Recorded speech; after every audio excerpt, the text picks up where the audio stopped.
Hi, this is your Professor Sudha Kolathuparambil. Section 9.3 Hypothesis Test for a Population Mean Sigma Unknown. So in the previous section you learned hypothesis test for a population mean when sigma is known. So this section when sigma is unknown. So this section has two objectives. Test a hypothesis about a mean using the p-value method and using the critical value method. Objective 1. Test a hypothesis about a mean using the p-value method. Do low-fat diets work? We begin this section with an example. Suppose that in a recent medical study, 76 subjects were placed on a low-fat diet. After 12 months, their sample mean weight loss was 2.2 kilograms with a sample standard deviation of 6.1 kilograms. Can we conclude that the mean weight loss is greater than 0? So first we will use the p-value method. But remember here sigma is unknown. So this is the formula we learned in the previous section where sigma is known.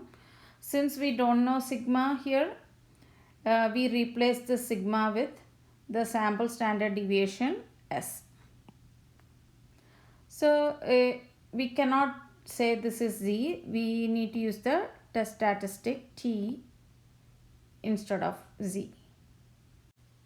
And this quantity is a student T distribution with n-1 degrees of freedom. If you don't remember what is student T distribution is, I suggest you to refer section 8.2. The assumptions for performing hypothesis test for mu when sigma unknown is we have a simple random sample and sample size is greater than 30, sample size is large, or the population is approximately normal. I copied the question from the previous page. First check for the assumption. We have a simple random sample and the sample size is greater than 30. So we may proceed with the test. So now we need to state the null and alternate hypothesis. So null hypothesis is mu equal 0 and alternate hypothesis is mu greater than 0 because we need to check whether it is greater than 0 or not. So that's why we have greater than sign. Now find the test statistic. So now substitute these values into the formula to find the test statistic. Since the alternate hypothesis mu is greater than 0, so this is a right tail test. So mark the T here and the p value is the area under this student T curve on the right side of 3.14. Here the degrees of freedom is n-1, that is 76 minus 1, that is 75 degrees of freedom. To find the p value exactly, it is necessary to use the technology.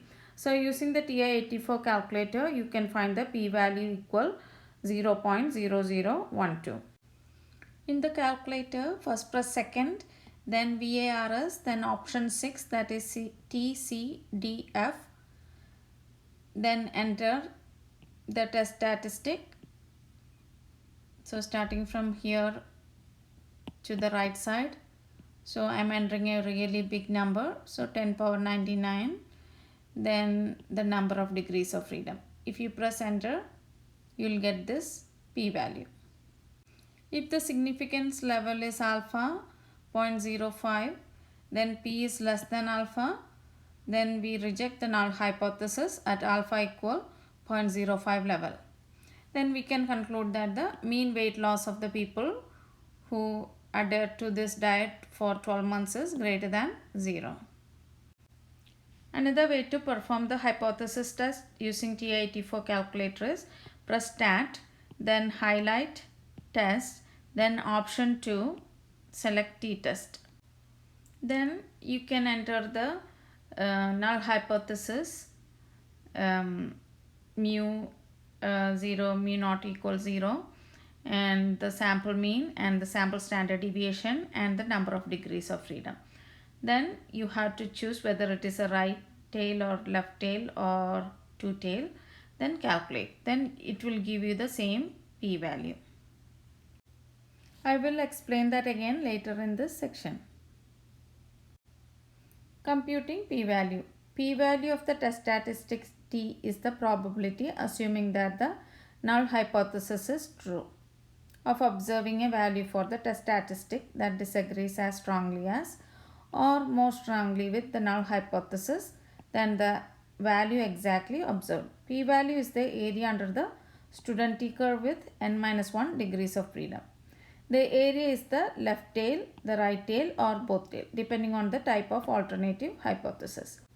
If it is a left tail test, p-value is the area to the left of t, and if it is right tail, p-value is the area to the right of t, and if it is two tail, p-value is the sum of the areas to the left of negative absolute value of t and the right of t. Estimating p-value from the table. In the previous example, the test statistic was 3.144 and the number of degrees of freedom n-1, that is 75 degrees of freedom. So if you look at the table, there is no 75 here. So we will pick a number smaller than 75, that is 60. Then look the row corresponding to that and find a number close to this 3.1. So 3.1 is between these two, and take the corresponding probabilities. Therefore, the p-value should be between these two values, and that value is less than 0.05. So we can actually reject the null hypothesis at alpha equals 0.5 level of significance. Finding the p-value for a two-tailed test from a table. If the alternate hypothesis were mu not equal 0, the p-value would be the sum of the areas in two-tail, like this. So if you compare to the previous example, in the previous example, the test statistics was 3.144, and using the table we found the area is between area on one tail is between 0.001 and 0.0025. So if it is on the both side, we need to multiply each one by 2. So the sum of the areas in both the tails is between 0.002 and 0.005. Now we will do an example on hypothesis test for a population mean when sigma known. We all know that the generic drugs cost less than the brand name drugs, and before it is sold in market, it should be tested and to confirm that it perform equivalently to the brand name products.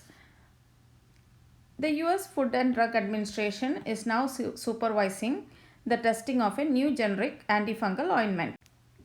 The brand name ointment is known to deliver a mean of 3.5 milligrams of active ingredients to each square centimeter of skin. As part of the testing, 7 subjects apply the ointment. 6 hours later, the amount of drugs that has been absorbed into the skin is measured. The amounts in micrograms are given here, and how strong is the evidence that the mean amount absorbed differ from 3.5 micrograms, and use alpha equal 0.01 level of significance. Here mean is 3.5, that means that is mu, and 7 people are testing, that means n equals 7, and the mean amount observed differs from 3.5, that means mu not equal 3.5, that will be the alternate hypothesis, and alpha is also given. So first we will check for the assumption. Because it's the small sample size is only 7, so the population must be approximately normal.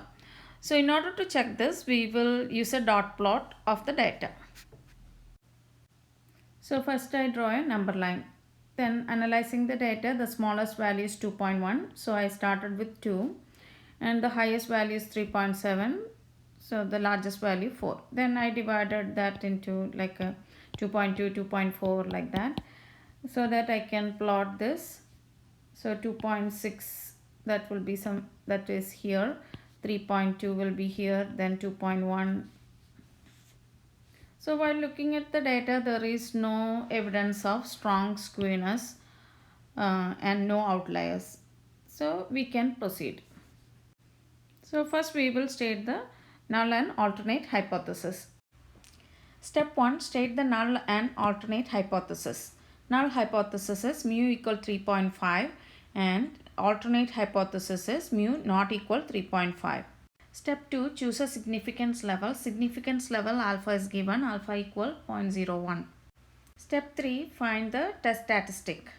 We know the null hypothesis mu 0 and the sample size, but we don't know the sample mean and the sample standard deviation. We can use the calculator to find that. So in the calculator, first press stat, then edit, then enter the sample data in L1. Then press stat again, then calc, then select option 1, that is one word stats, then press enter to find the sample mean and sample standard deviation, and enter these values here to find the test statistic. So the test statistic is negative 2.951. Step 4 is compute the p-value. Step 4, compute the p-value. The number of degrees of freedom is n-1, that is 7 minus 1 equals 6. The alternate hypothesis is two-tailed because mu not equal 3.5. P-value is the sum of the areas in these two tails. We will find the p-value using table A3. So look at the row corresponding to 6 degrees of freedom and 2.951, that is close to these two values or in between these two values, and the corresponding area in both the tails are 0.02 and 0.05. Otherwise you can find the area on the right side of these two values and multiply by 2 because it's a two-tailed test. So we can conclude that p is between these two values. In step 5 we will compare p and alpha. So p value is greater than alpha. So we do not reject the null hypothesis at 0.01 level. Now step 6 is state the conclusion. There is not enough evidence to conclude that the mean amount of drug absorbed differs from 3.5 micrograms. The mean may be equal to 3.5 micrograms. If you want to find the p-value using the TI-84 calculator, the steps are: first press stat, then highlight test, then select t-test, then press enter. Input select data. You will get two options, data and stats. Since we have the sample data, so we are selecting data. Then enter the values for the null hypothesis. Our data is stored in L1. Since it is a two-tailed test, select the option not equal mu 0, highlight calculate and press enter. Then we will get p equal 0.0256, which is greater than 0.01 or which is greater than alpha. So we cannot reject the null hypothesis and we can make the same conclusion.